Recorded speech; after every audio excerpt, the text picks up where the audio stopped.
It's really wonderful to be back.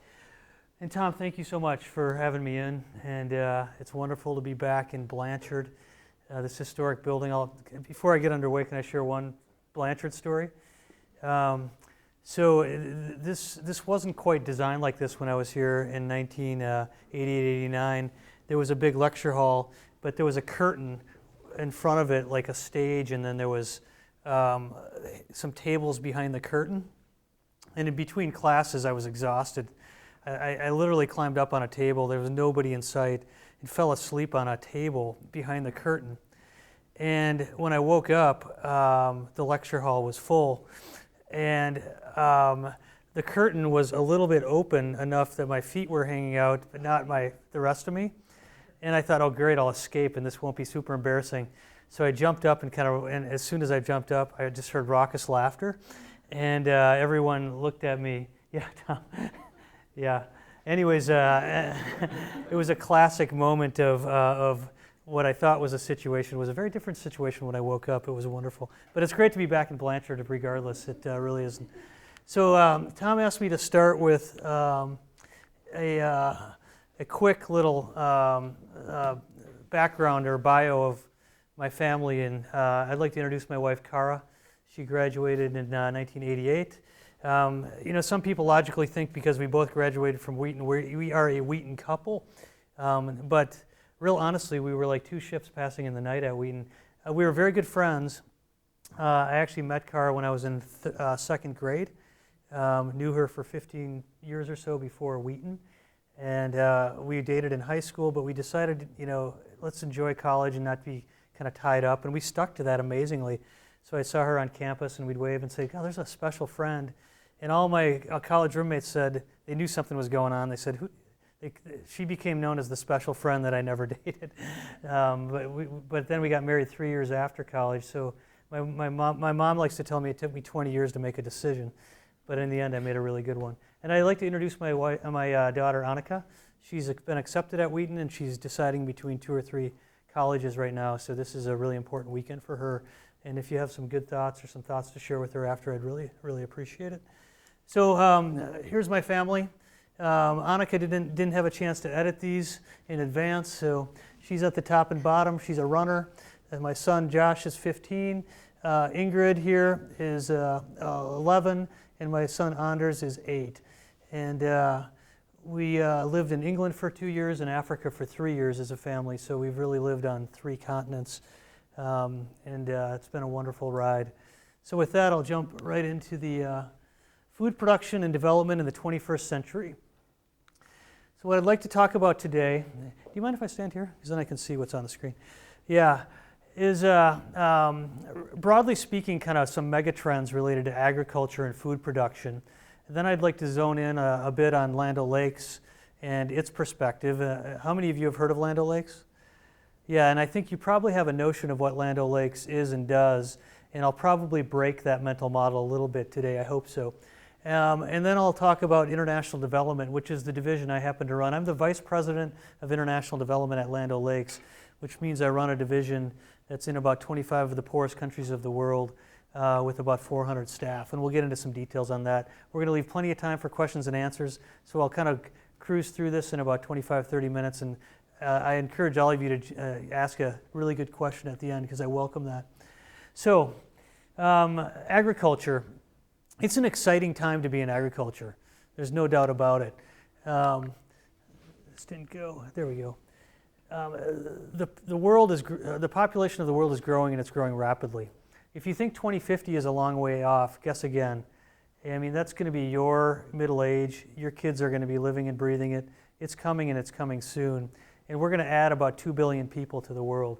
This is a big deal when it comes to food production and agriculture. Food production is going to have to increase by 70% in the next 25 years. So when you look at it, dial the clock back to 1500, and you look at what's going to have to happen with food production demand over the next 50 years, it's going to have to exceed the previous 500 years of history. So this is a big deal when you think about how much land is left, how much arable land is left in the world. You could look at this and be like a Malthusian and say this is doomsday, Or you could say this is a pretty significant economic opportunity and development opportunity. So, speaking to you as graduate students and undergraduates, this is a really, really important message. Food and agriculture is going to generate a lot of jobs in the next 5-10 years. It already is even now. 54,400 job openings for baccalaureate or higher degrees to support agriculture and food industries last year. This is a big deal, and it's a great place to go to find work. And here's why. When you look at the global trends of what's going to have to happen with food and agriculture development, I guarantee it's going to be a demand-driven market. It's not going to be a push. It's going to be a place where the world is going to say, we need this. So Land O'Lakes perspective. So here's a popular view. How many of you are familiar with the Native American maiden? It's an iconic brand in America, one of the top 5 most recognized brands in America. This is the popular view of Land O'Lakes. And it's actually still a valid view, but it's a limited view. So Land O'Lakes was started in 1921, and what I love about the story of Land O'Lakes is it really replicates the story of development. Because in 1921, there was a handful of farmers that were making something on their own called sweet cream butter. At the same time, they weren't getting fair value for their milk prices, for the milk production. So under U.S. cooperative law, the Volstead Act, they formed a cooperation that was owned by themselves, and then they immediately moved into value-added products in a brand. And they made an innovative product, sweet cream butter. Before that, the only thing on the market was something called sour cream butter. Does that sound good to anybody? Yeah, so these farmers were onto something. And sure enough, 80 years later, it's the #1 butter in America and in 60 countries around the world. So it's gone way beyond butter at this point, and I'll jump right to the next slide. It's certainly a big, diversified, industry-leading operation now with $14 billion in sales. It's a Fortune 200 company. It's the second largest U.S. agriculture cooperative. Does anybody know the #1 biggest? Ocean Spray. Ocean Spray. 50 states, 60 countries, over 10,000 employees. And here's what kind of makes it interesting as a company. It's owned by 300,000 farmers. They're the only ones legally allowed to own the company. And it really influences a lot about what we do and why we're in international development. It's a cooperative, and it's a business model at the same time, and a successful one. So when you look at, when we get further on the presentation, when we think about development and cooperatives, it's important to think of Land O'Lakes and the success it's brought to its farmers. And in 2013, Land O'Lakes gave $140 million back to the farmers that own the company, which is remarkable. So, there we go. So Land O'Lakes has the dairy business. It also has the #1 lifestyle and livestock business. It has the Ralston Purina brand for those categories. And it has the #1 crop protection products and micronutrients and seed wholesale business in America. It also has a 4th division, and that's international development. So in 1981, there was a very visionary board member of Land O'Lakes who had heard about Dr. Norman Borlaug and the Green Revolution and kind of the breakthroughs in alleviating kind of hunger in Afghanistan and Pakistan. And he said, hey, the things we're doing in Land O'Lakes are really applicable to farming communities around the world.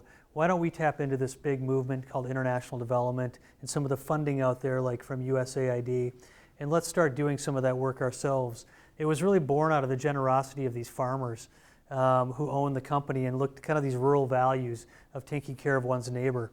And out of that, 30 years later, we have a budget of over $50 million, over 350 staff at this point. We've done over 275 different projects in 76 countries.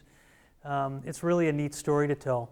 This is way beyond classic corporate social responsibility.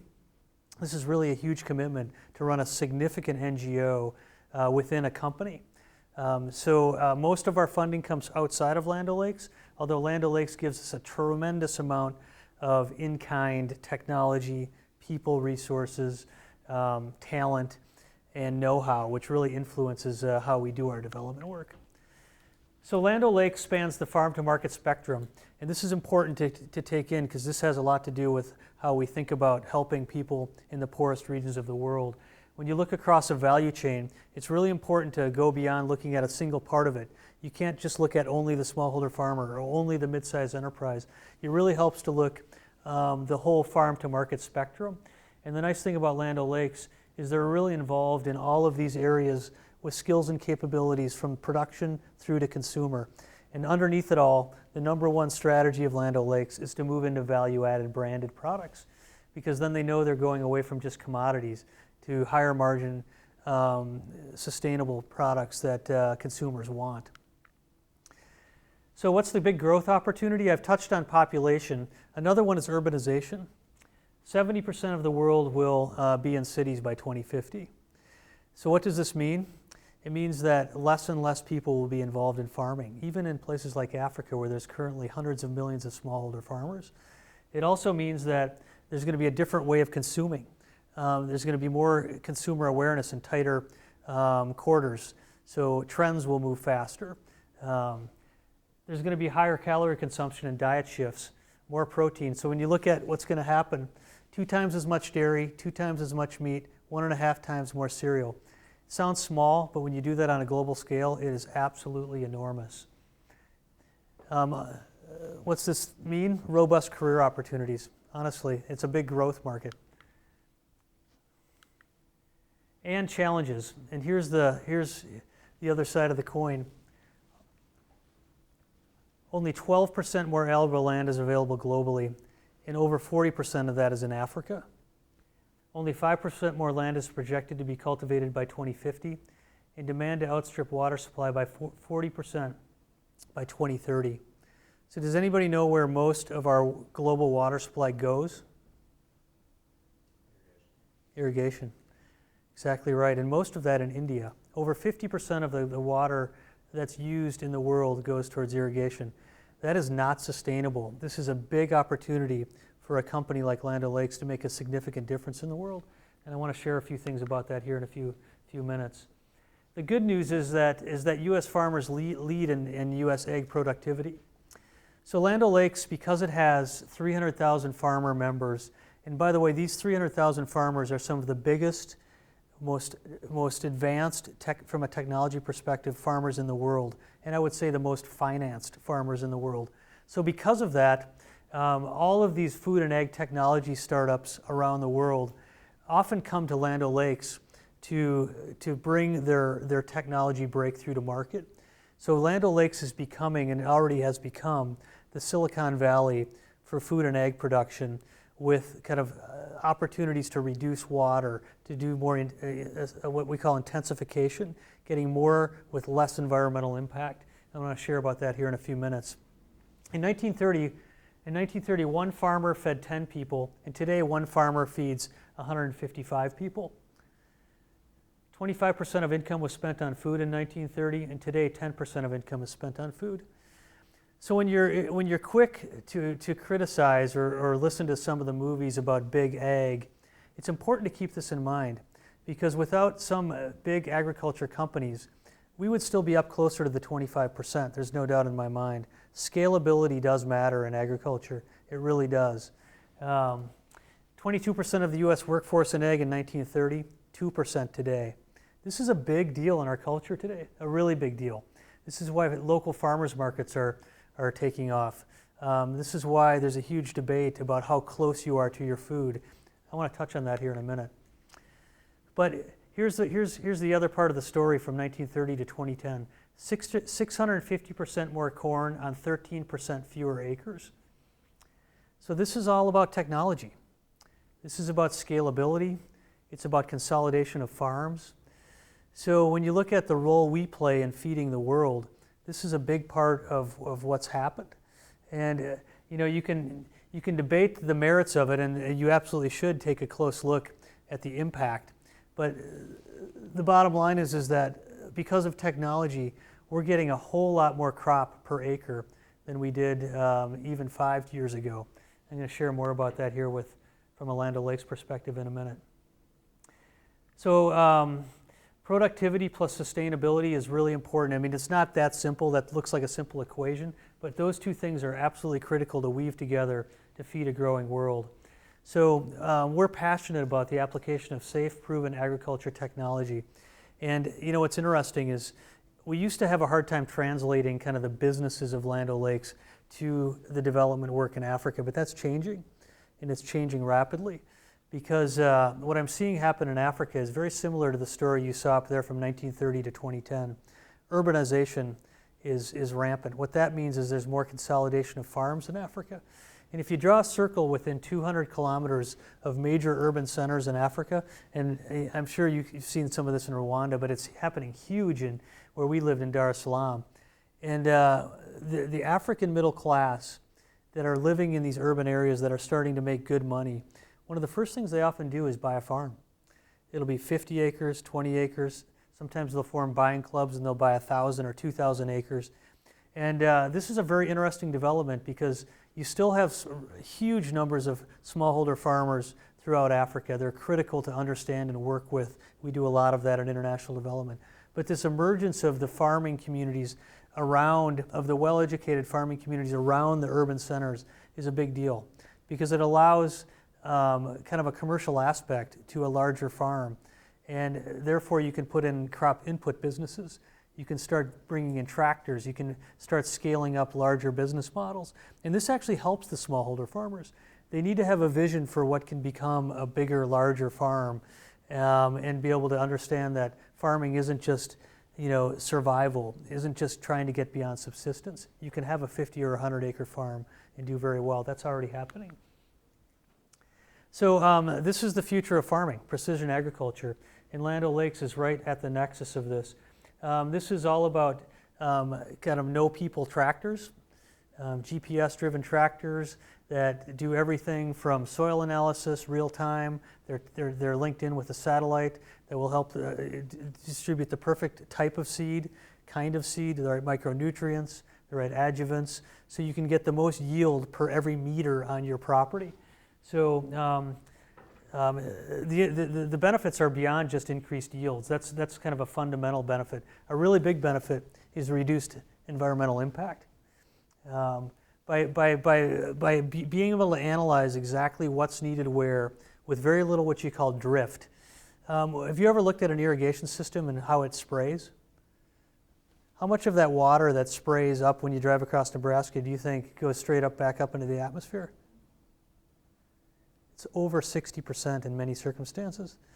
So when you can do precision ag with the right amount of water specific to that location that actually is sprayed downward, you save a tremendous amount of water. But you do that again with things like with pesticides, herbicides, certain types of fertilizers, and you really can reduce what goes out directly into the atmosphere.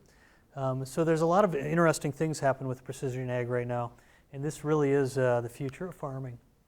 Go back. So Land O'Lakes just bought the largest satellite imagery company that focuses on ag, called Geosys in France, and this has really interesting possibilities in Africa. There's already a lot of mapping that's been done across Africa, but when you can begin to do predictability models on what's needed in terms of where a drought is likely to happen, what soil deficiencies are here that are unique compared to here, how you can target a seed that'll work here, one that'll work better here. This is a really big deal because a smallholder farmer that goes from $2 a day to $4 a day, that changes their life. So we're wrestling with that now in our development work. But farming is high tech. So if you go into the food and ag business these days, you're going to be at the cutting edge of technology because that's where farming is at. So there's the great disconnect. So I talked a little bit about this earlier. Less than 2% of the U.S. population is involved in production of agriculture. So there's a debate raging right now. And I'm not sure exactly where this is at Wheaton. I think I have a little bit of an idea, and I think it's a good debate to have. Many housewives, house husbands are concerned that their kids don't know where their food is coming from, and that's a legitimate concern. You should always be, we're label readers, And we're actually also concerned. We care a lot about this ourselves. But can the world survive with only going to local food networks?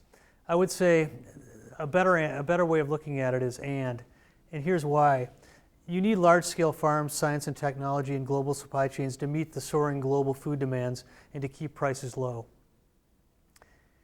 This is really critical for the developing world. Would I personally like to see subsidies come down? I absolutely would. And I think they distort markets. And I actually think they're a barrier to economic development for many poor farming communities around the world. But I also do think we still need large-scale farms. It's critical. Because there's a whole movement right now to say, let's do away with large-scale farms.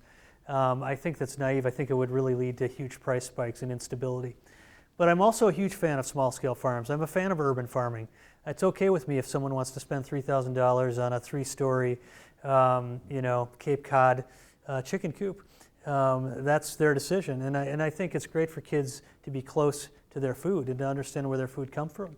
So, I prefer to frame this and say, yeah, we need both. And I think it's also incumbent on any good company to support choice in local options for food consumers. Consumers can always vote with their dollar, right?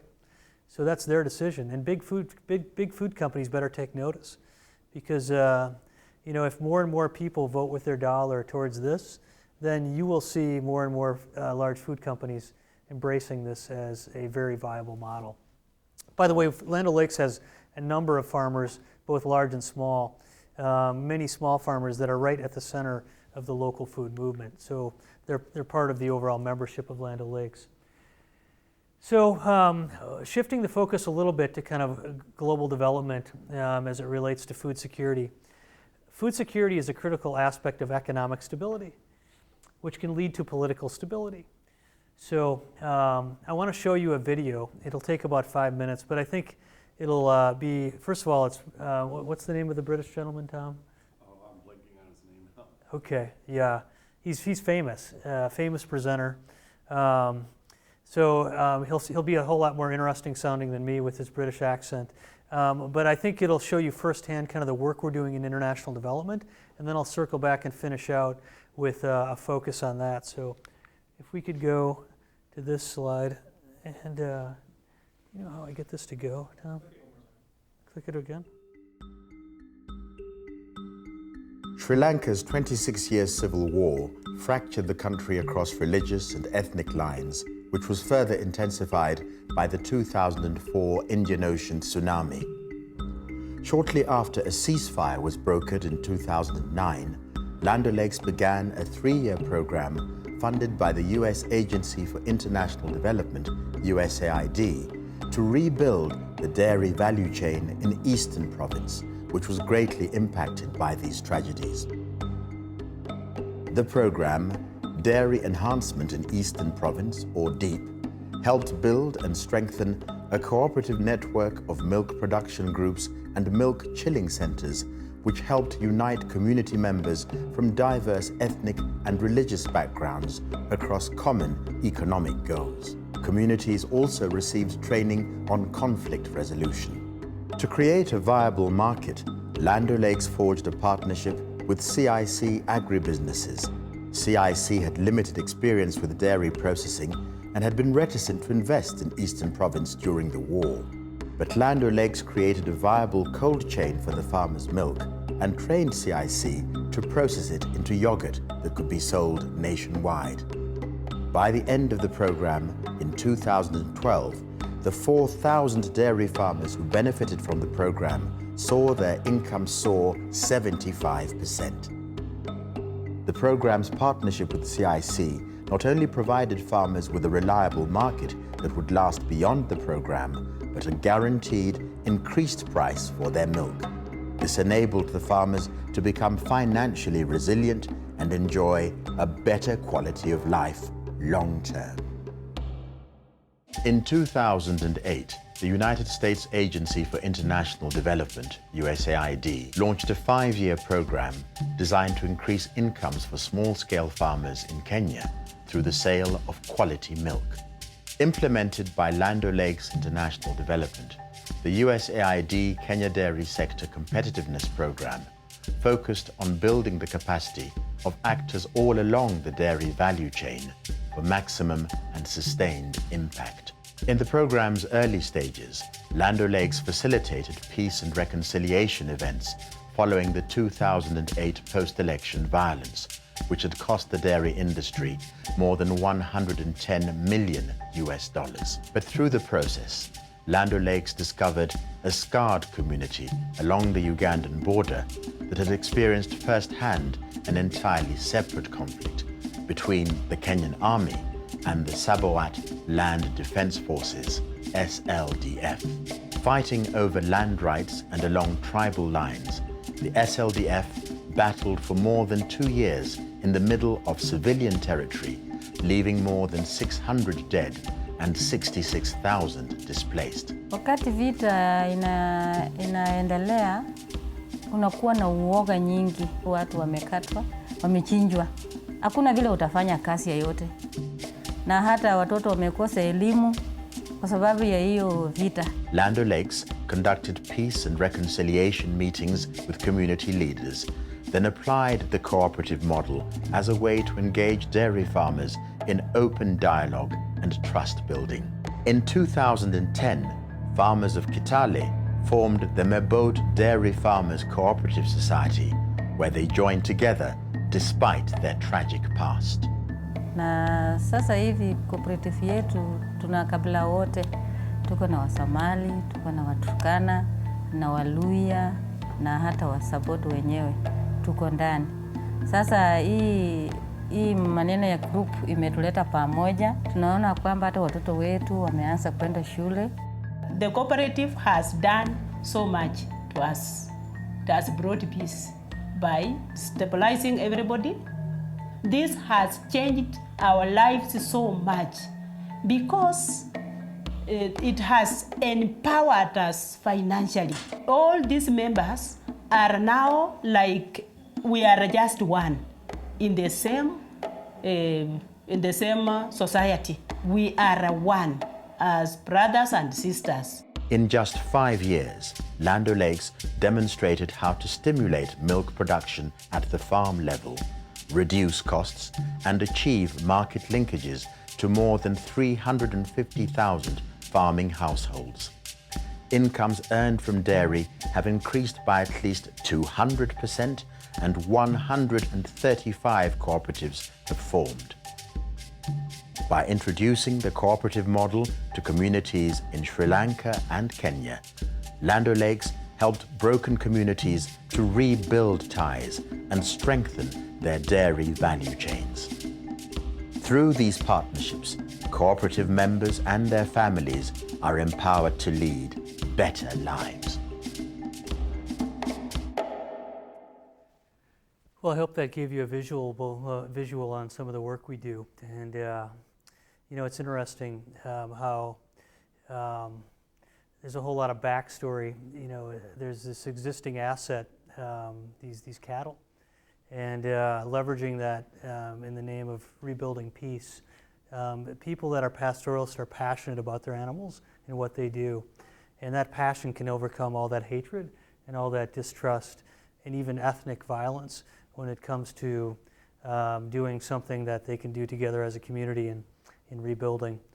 And it's a neat kind of way of looking at the work we do in Land O'Lakes. I very much view it from the lens of Matthew 25 as an opportunity to serve the least of these.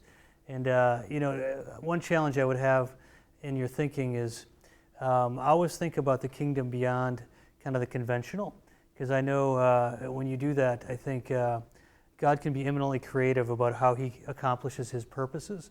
And I think he can do that just as much through a company like Land O'Lakes at times as, you know, a NGO that's labeled Christian or a church or something like that.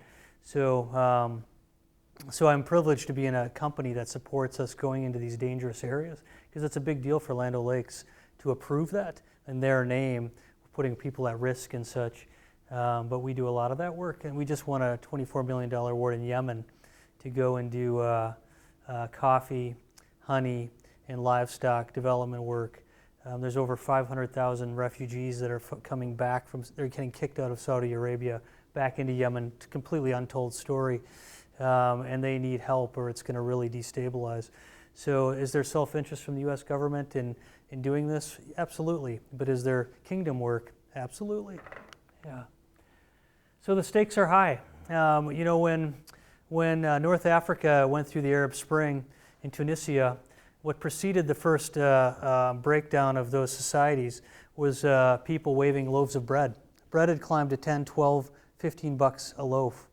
And when people get hungry, they tend to do things less rational. They tend to do things with a lot more vehemence and hatred. And underneath it all, there had been huge commodity price spikes that really was one of the major contributing factors. So getting this food security equation right and addressing it in a sustainable way is really important work, not only to feed the world, but also to bring peace. So here's Norman Borlaug himself. The world has the technology either available or well advanced in the research pipeline to feed a population of 10 billion people. The more pertinent question today is whether farmers and ranchers will be permitted to use this technology. So this is the GMO debate. It's a very good debate to have. I'm very happy that my senior in high school daughter sitting here has embraced this as one of her senior projects. So we have good table conversations. But this is a really, really big, important issue because most African countries have embraced non-GMO.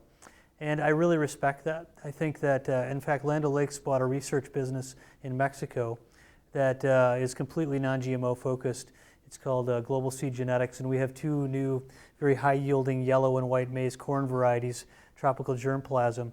And we embrace that because if that's what those countries have decided, that's their prerogative. However, GMOs are really critical and can be a very important part of a food security answer when countries embrace that technology. So it's something you should think long and hard about. You should do your homework and then decide for yourselves. But I will say this, there's very little evidence in 30 years of history now of using GMOs that they've led to some major or lasting or chronic health outbreak. But it's a very fascinating question to ask yourselves: what can the role of GMOs be in the food security debate? So the 4th division of Land O'Lakes, International Development. Our mission is to help farmers around the world improve incomes and quality of life. We leverage the corporation in most of what we do. And our vision, and this is really important, is we live and breathe this vision. And the 2 operative words in this division are transforming lives. If we're not going to places in this division that are in need of transformation, we're not going to the right places. So we want to be a global leader. And we will focus on ag and enterprises. And this is really important. Replacing poverty with prosperity and dependency with self-reliance. What's underneath all this is sustainability. Really respecting people in a participatory kind of way, letting them kind of come to terms with how they can help themselves, and then giving them the tools and capabilities to be on their own is at the heart of development. So here's where the International Development Division of Land O'Lakes has been, all the green countries. We're currently in all the blue countries. We have a few more countries we need to add on that list. But we tend to go to places that we can raise funding because that's the only way we can operate. But these also happen to be some of the most food insecure places in the world. So we currently have 28 projects in 21 countries. What's interesting at Land O'Lakes is that as a Fortune 200 company is that international development is now viewed as highly strategic. Some of the markets we operate in are some of the fastest growing markets in the world with 8 to 10% GDP. My friend from Rwanda, your country, 10% GDP growth last year, 8% the year before. It's one of the fastest growing countries in the world.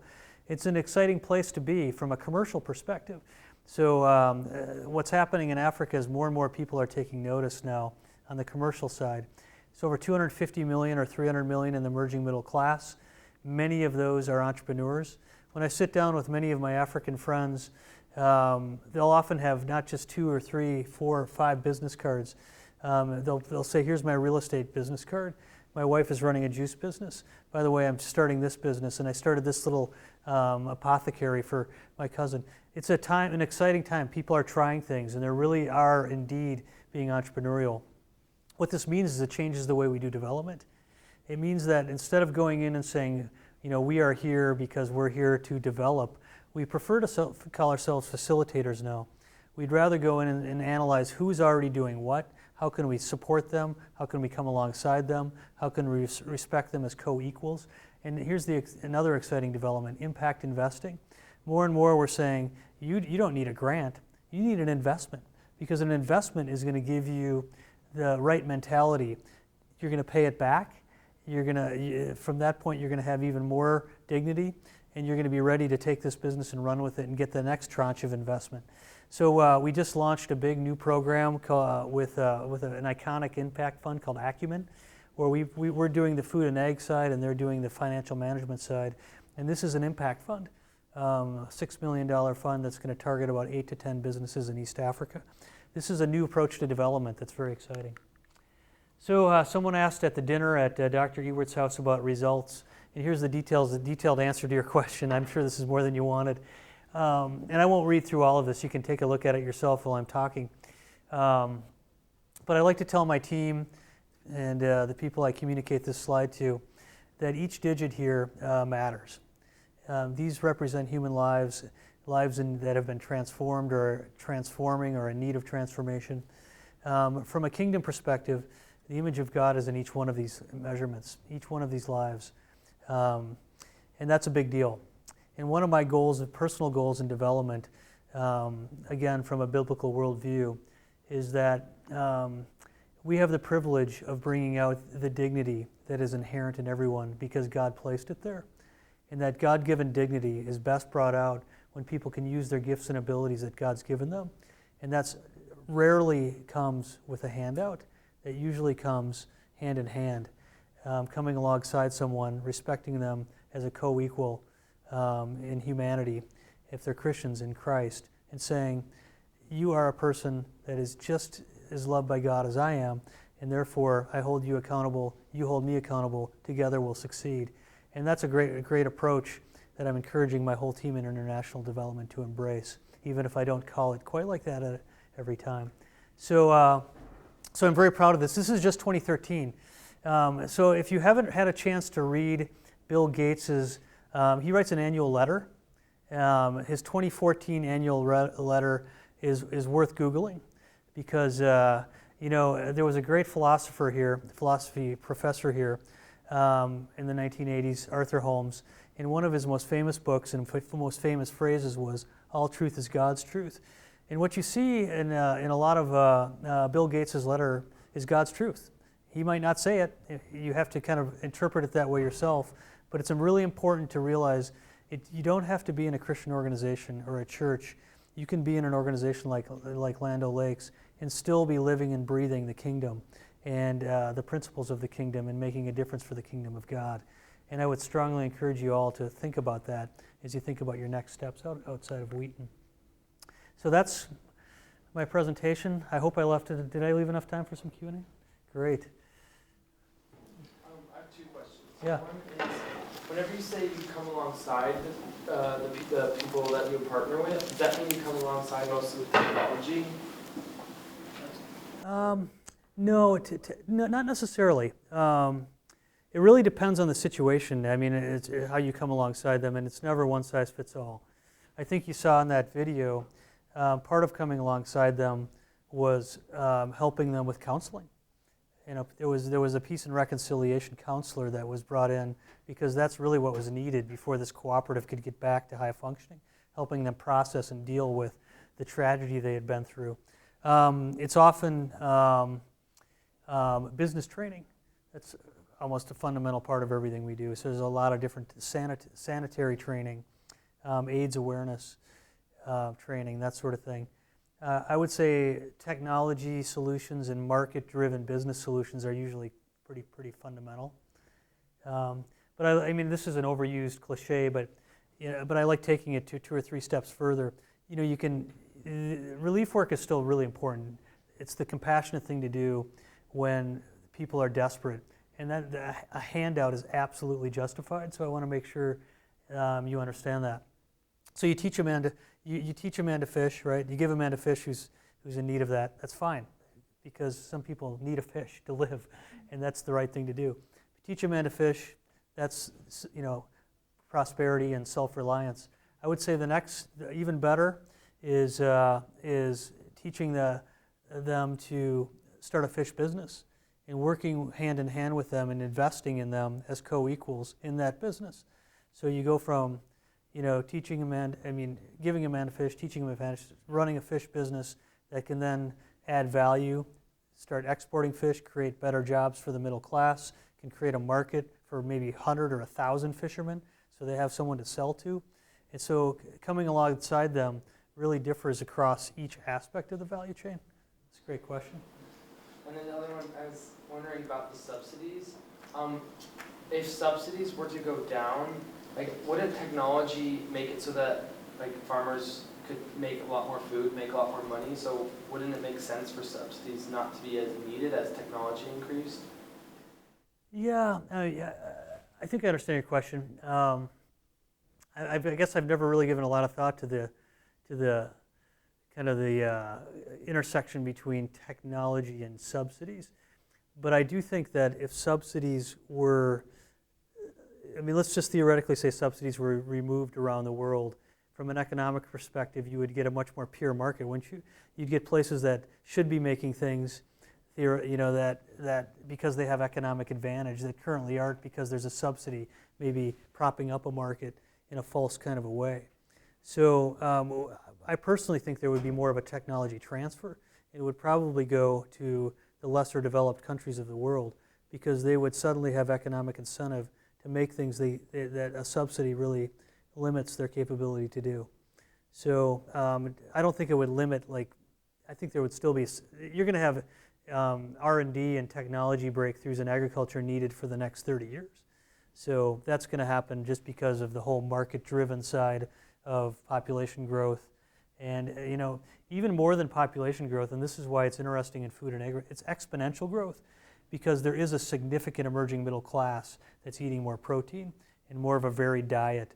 And we shouldn't, that's what we should hope for, right? That should be the work of development, but that also brings a huge challenge on many fronts. So, yeah, great questions. Could you go into detail about how you got to your current position, the whole story? Yeah. I'm chiming in. Yeah. I'll try and give the edited version, so you don't, because it's actually quite hard to answer that in a short version. Because we look at it from the creative aspect of God at work, and I think keeping an open mindset to how God can work creative in your life is really important, because He can do more creative things than you could dream up on your own. There's no doubt about it. In my own experience, through a series of miracles, I was sent to Africa my freshman year at Wheaton. By doing jumping jacks. I won't get into the details, but I can tell you the story afterwards if you want to hear it. I got a vision for Africa over Christmas break of my freshman year. I was thrown into a very, very poor, desperate context where I saw starving people. And the rest of my Wheaton education was going through that lens. And I always had Africa on my heart and mind because of that. So when I graduated from Wheaton with a theology degree, I got an MBA. And my first line of attack was to find a food and agriculture company. And I was hired by Cargill. So 15 years I was in mergers and acquisitions and strategy. I lived in England as an expat, running a flavor company for Cargill. And for a lot of those 15 years, I was really questioning God as to why am I here, which really I think wasn't necessarily the best approach. I think it would have been better to enjoy the present a little more, and my wife can attest to that, because I kept saying, why am I here at Cargill? I was making very good money, a lot of upward mobility, but little did I know when finally after 15 years at Cargill, I was offered a chance to leave Cargill and go to Africa. All of that experience in business really came to bear with the challenges in Africa.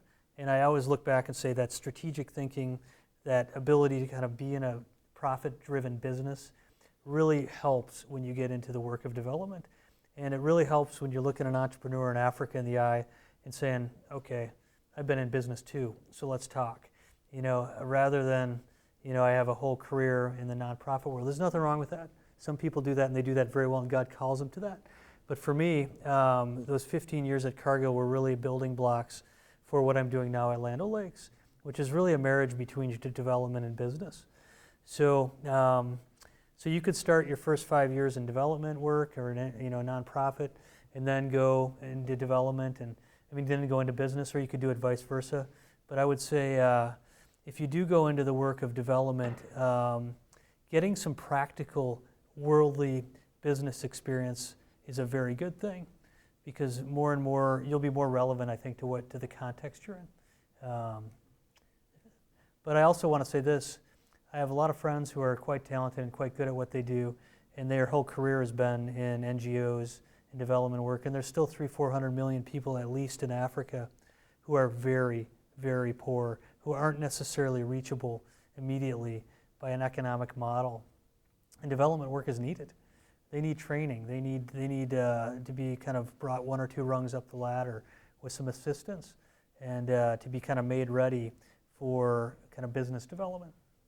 So I hope that answered your question a little bit. Yes. Okay. Yeah. So do the international development projects, I saw the one in Sri Lanka, it goes from farm to value-added product to the market.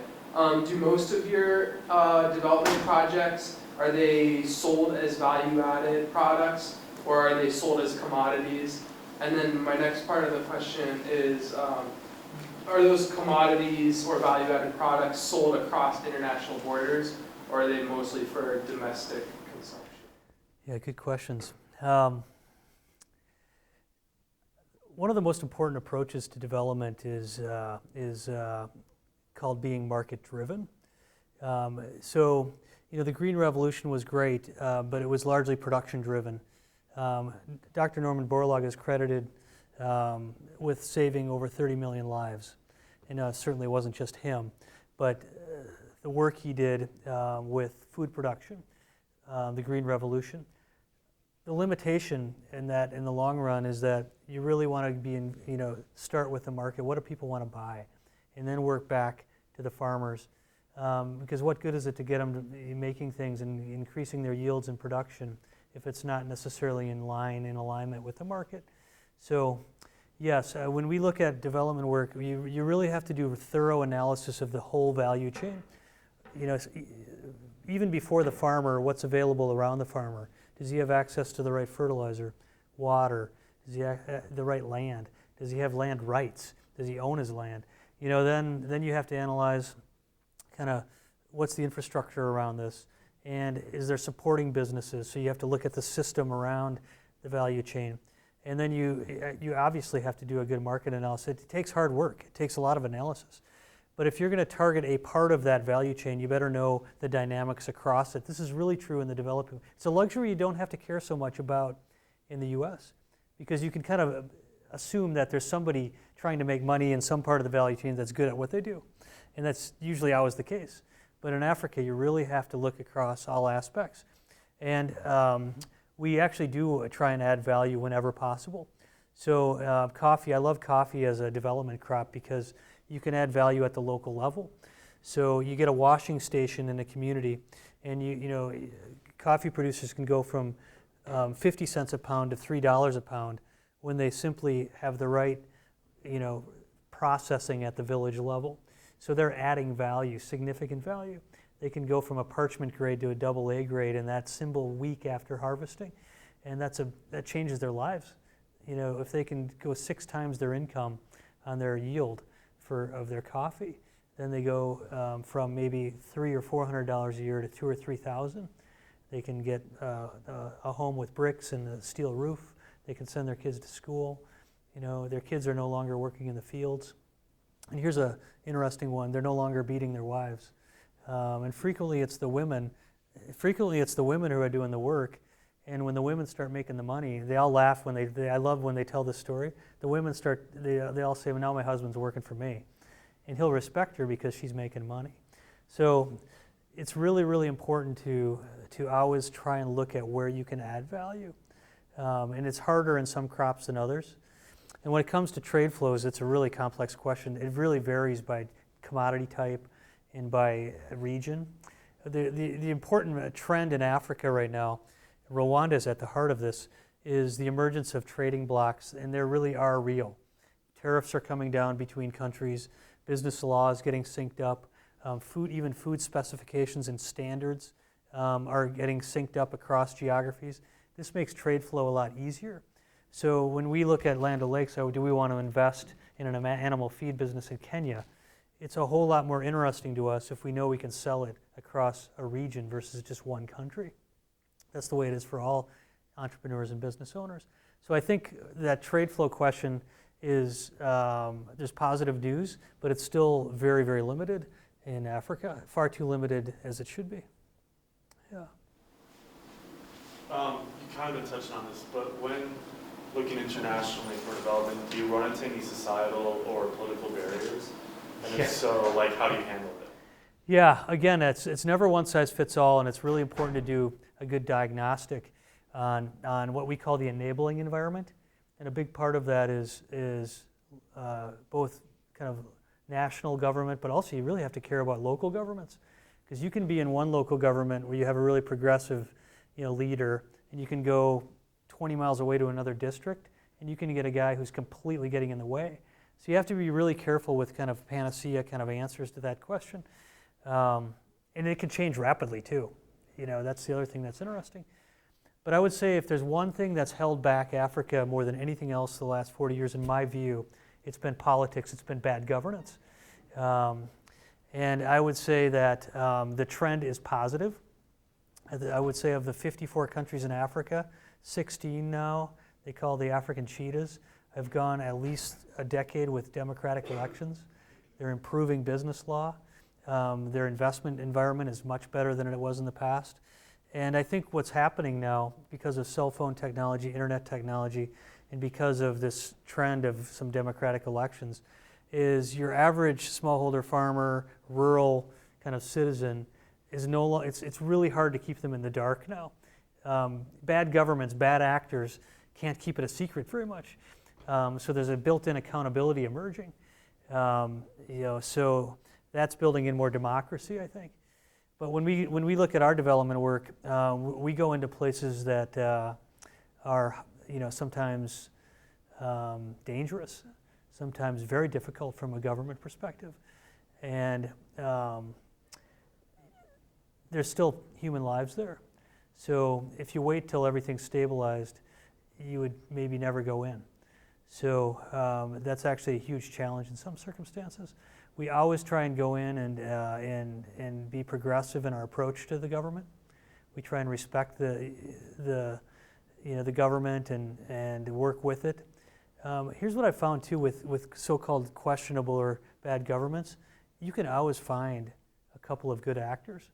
You can always find people in it that, surprisingly enough, even in some of the most strict, Muslim countries in the world, I've found very quiet, high-level believers in government. So I think again, if you're really praying, if you're searching with an open mindset, you can begin to find people you can work with. Yeah. Back at home, I'm a pastor, church planting pastor, mostly in the village places. I'm not much focusing in the cities. But the issues that I'm finding is that most of the people live on sustainable agriculture. They're like trying to grow their own food. And what have been in my mind, even with church planting, you are changing their lives spiritually, but their physical lives need to be changed.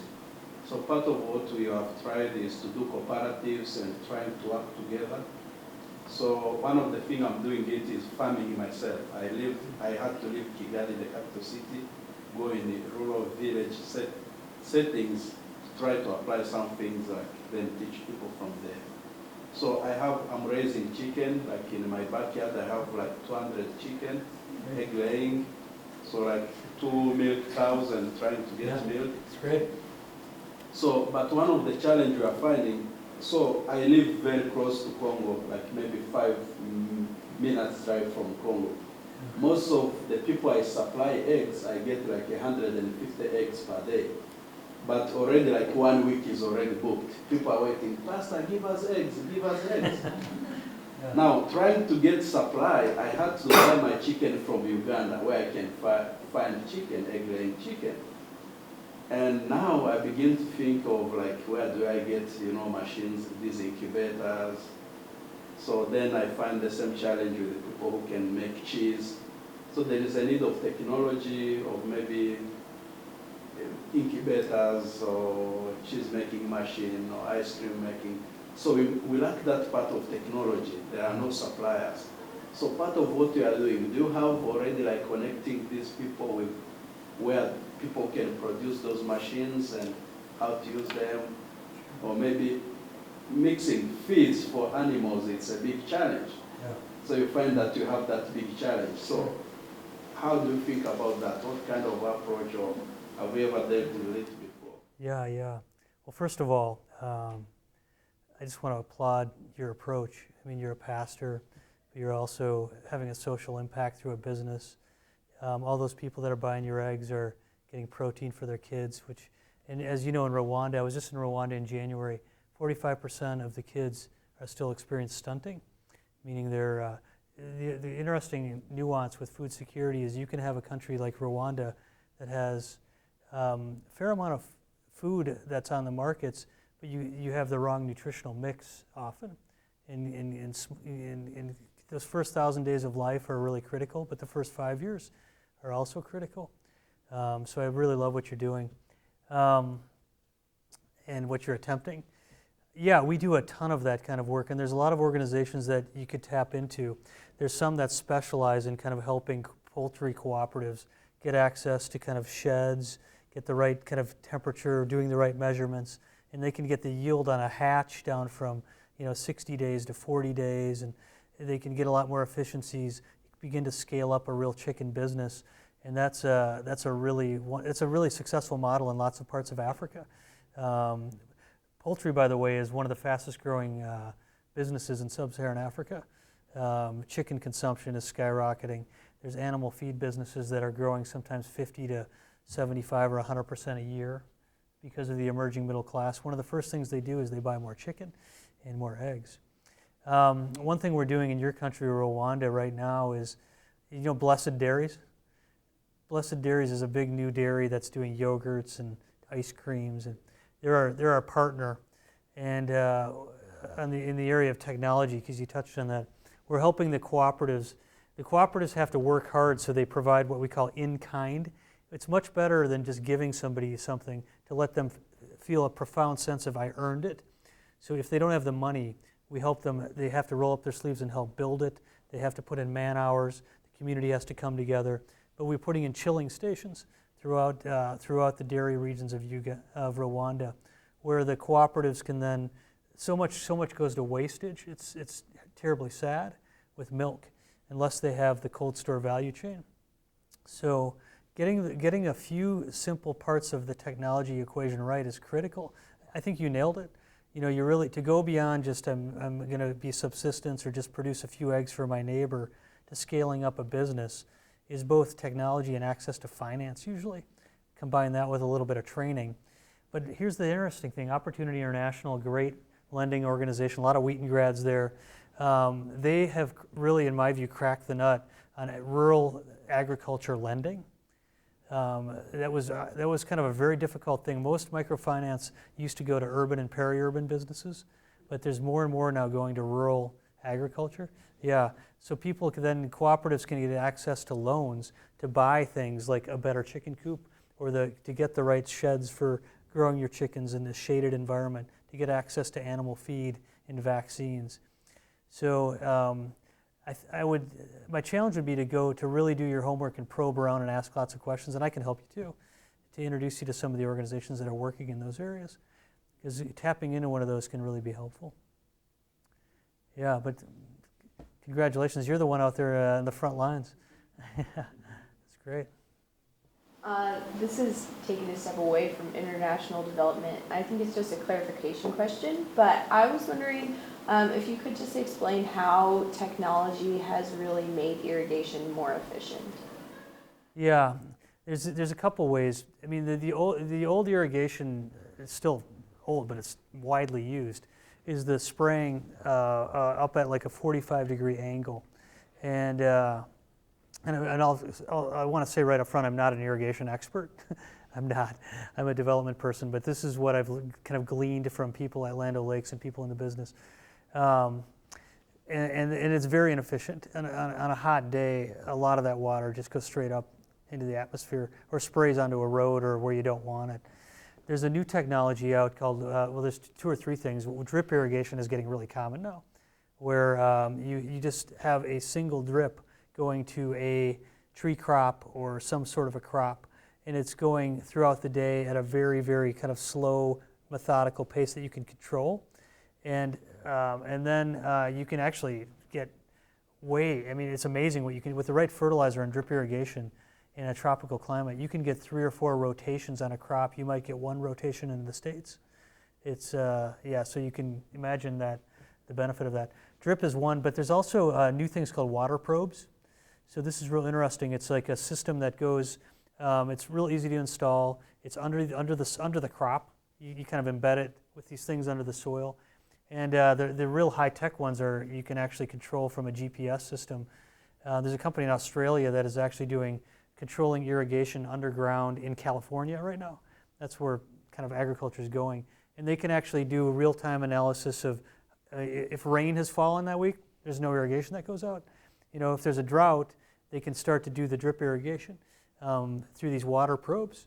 So, I mean, this is kind of the next generation of kind of water management. But then also precision ag, you know, when you have these GPS-controlled tractors, and they can then go across. You're already seeing these all over the Midwest, by the way. If you drive through, we drive out to Colorado, and sometimes in the middle of the night, when you're driving straight through, you say, is this farmer really out here driving his tractor? Well, it's probably a no-man tractor, and because it can go, sometimes it's more efficient to do it at night when you're not going to have the sun beating down, which would cause all kinds of loss into the atmosphere as well. But you can also do precision amounts of everything, including water, through precision farming. I don't think we're there yet. I was just at a conference in Rome with the CEO of the biggest irrigation company in India, and he was saying it is a huge challenge getting the adoption of these kind of technologies scaled up to where they're having significant impact on a large scale. There's so much of the old technology that it's gonna be a while. But the good news is that there are solutions that seem to be kind of underway. Does that answer your question? Okay. And drip irrigation is not for everything, by the way. I mean, it works in a handful of crops, but it'd be hard with like wheat or something. Yeah. Yeah. So as a developer, how much botany knowledge do you have to have?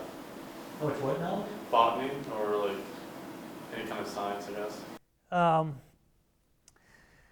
Well, to be a developer, somebody asked me at dinner a great question about, liberal arts education versus getting a specific degree from a state university that's, 80% of your classes are in a technology. Is that better for development? And my answer was, and it kind of answers your question, is that I really think that being able to think creatively and laterally, understanding cultures and philosophies is critical to the work of development. Because you can do everything right on the technical side, but if you're not doing it in a culturally contextual way, a way that the people feel a sense of ownership, that people understand that it fits their, history, then you could look like you're doing everything right at the surface and walk away, and the people will say, hey, that guy was brilliant, but I don't care what he taught me. I'm going to go back to my old ways. So development is a lot about influence and working with people. And, so I would say, frankly, almost any degree is applicable to some aspect of development. Development can be peace and reconciliation. It can be, things tied to health in some circumstances. I would say, though, that from a business perspective, understanding technology solutions at some level is important. Even if you're not a technologist, you can still get there. And in Africa, often what worked 30 years ago in America is the appropriate next step of technology. And it's very understandable and low cost. And, but in other parts of Africa, they're catching up with us real quick. So, yeah.